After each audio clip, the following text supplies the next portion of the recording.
Hey all, it's Abby, and today I'm going to be making some resin gumball machines. And I got these molds from a Rakuten marketplace website called Green Ocean, I believe. But I also found them on Miniature Suite for a very decent price. So I'll put the links down below. As always, I have a link, and if you use that, it does help me out a little bit. So if you're interested in making these, please check it out. But anyway, let's get started. This was fairly simple and straightforward. It was a 3D mold, you put it together, and I decided to use tape. You can use rubber bands and like cling film, saran wrap, what do you call it? But I decided to use tape because rubber bands tend to warp the mold a little bit, so it wouldn't be a perfect shape. Anyway, I'm taping it down and I'm mixing up the resin here. I decided to go for a glittery kind of pastel look.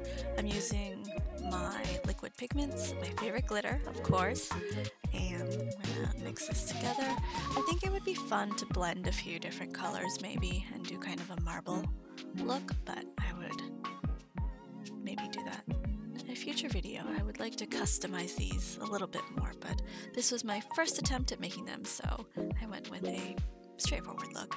Here we are pouring the resin in. It does use quite a bit of resin, so if you're thinking of making a lot of these, I would maybe suggest using 2-part resin, but it definitely is quicker to use UV resin.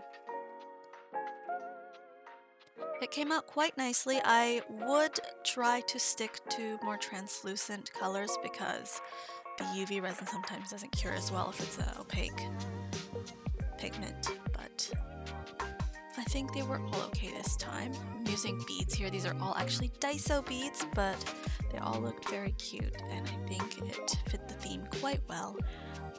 Again, in a future video, I think I'd like to maybe put tiny candies in them. I think that would be cute. Here I am. I sealed the bottom, and this is really easy to do. It's just a dot of resin and a piece of tape. Then I peeled it off, and here I am attaching it to the base. We're going to cure it. I used resin for all adhesive purposes. Is that right? Adhesive? Yeah, for sticking it on. And then I used a metallic paint marker to touch it up just a little bit. And then I make the remaining 3. The steps are the same, so I hope you guys will enjoy, and let me know what you guys would put in a cute resin gumball machine.